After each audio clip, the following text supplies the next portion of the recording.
Buenos días, profesor. Mi nombre es Juan Esteban Rincón Cardona del grado 8.2 y le vengo a presentar el resumen de el libro Fiebre de Guerrero. A continuación daremos paso a la introducción de este libro. El título Fiebre de Guerrero trata sobre una historia de amor en torno a la Primera Guerra Mundial, con el realismo de la situación, la fe, el amor, le hacen frente a la crueldad del momento y el conflicto mundial, que luego dio paso a la Revolución Rusa. Análisis de la frase de Joseph Stalin. Una única muerte es una tragedia, 1 millón de muertes es una estadística. Podemos deducir que Stalin fue un dictador sádico por esta frase. Otra cosa que podemos decir es que quiere decir que la vida de los hombres, de los soldados, vale 1 centavo. Hechos históricos de la Primera Guerra Mundial. Veremos las causas y el fin de la Primera Guerra Mundial. 1914. El asesinato del archiduque Francisco Fernando en Sarajevo. Austria, Hungría y Serbia se declaran la guerra. Alemania invade Francia y Bélgica. Primera batalla del Marne.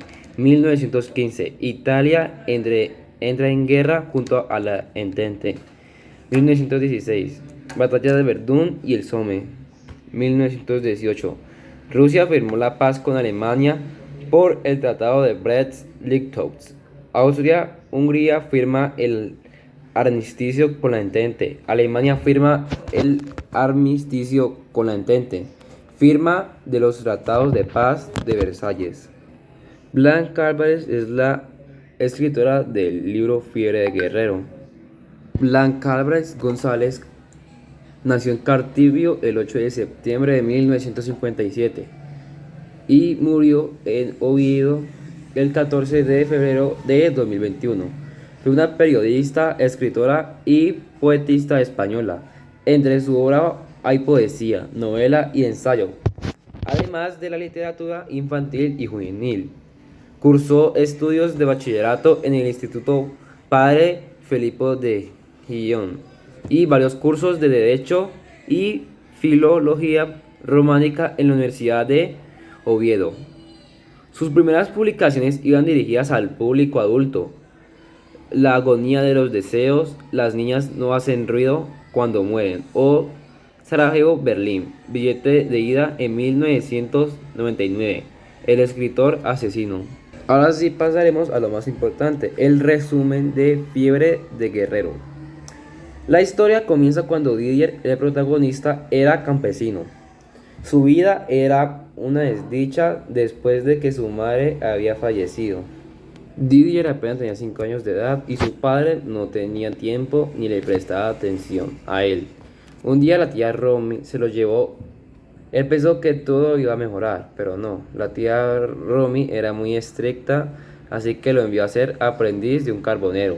Él era chico que acarreaba los cestos, pero él era un esclavo, no un aprendiz.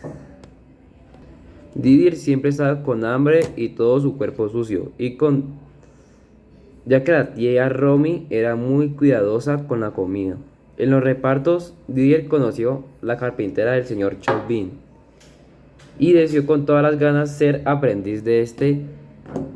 Tardó 2 años en decidirse y entrar a la carpintería del señor Chauvin. Ese mismo día conoció a la chica más hermosa que él había visto, Alina. Era la joya de la carpintería. Después se comprometió con esta. Pero lo peor sucedió.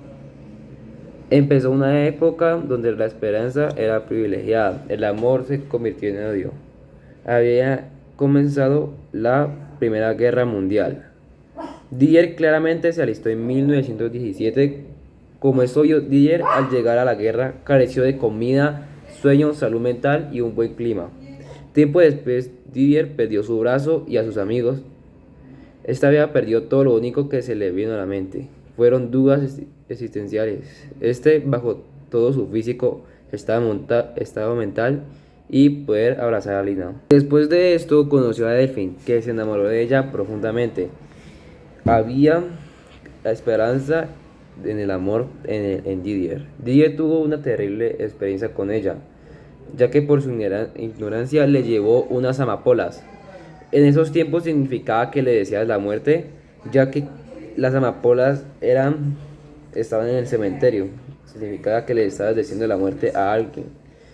Así que la reacción de Delfín fue un grito. Después de eso, Didier buscó al tuerto, un contrabandista, y le pidió unas margaritas para compensar el error. Desde ese día, Didier mejoró los lazos con Delfín. Se corría el rumor de que había una revolución rusa, así que Delfín y Didier fueron a Rusia, donde compartieron casa con un matemático y un escritor. Didier al llegar a Rusia fue llamado el Manco, ya que él solo contaba con un brazo. Se convirtió en uno de los mejores tiradores de toda Rusia. Desde este punto, Didier deja de ser humano, se vuelve un asesino, ladrón y mercenario. Didier no haría estas fechorías solo. Tenía una banda, una pianista, que es la más importante, que le recordaba a Delfín. Después de estos acontecimientos, fue a México siguiendo con sus fechorías. Un día estaba robando el banco más importante de México, pero como su otra banda no se tapaba la cara, ya sabía que iban a robar y fueron emboscados. Didier se sacrificó por su grupo. Sus últimas palabras fueron: "Te amo, Delfín". Pero lo que él no sabía es que Delfín había muerto. La guerra le había arrebatado todo. Filosofía de la guerra. Filosofía de la guerra. La filosofía de la guerra analiza las causas de la guerra sin ser una cuestión psicológica, intuitiva e innata. Requiere de un estudio multicultural que permite investigar las acciones, comportamientos del ser humano. La guerra y la fuerza están por encima de la justicia. Se trata de un impulso natural del Estado. Es inevitable, necesaria y útil, porque la tendencia del ser humano es al conflicto y es necesario para imponer orden por la fuerza de las armas.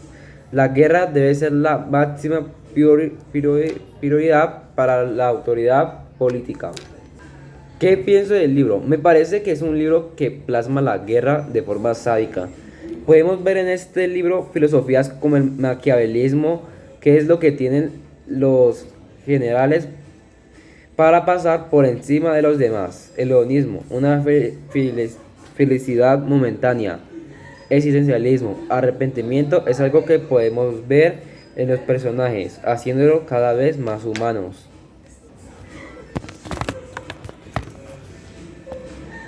Conclusión. Mi conclusión es que este resumen me sirvió mucho. No sabía datos como la Revolución Rusa y la causa de la Primera Guerra Mundial. ¿Lo recomiendo? Sí, es un libro que tiene factores serios, tiene demasiadas metáforas y tiene un amplio conocimiento sobre la guerra y filosofía.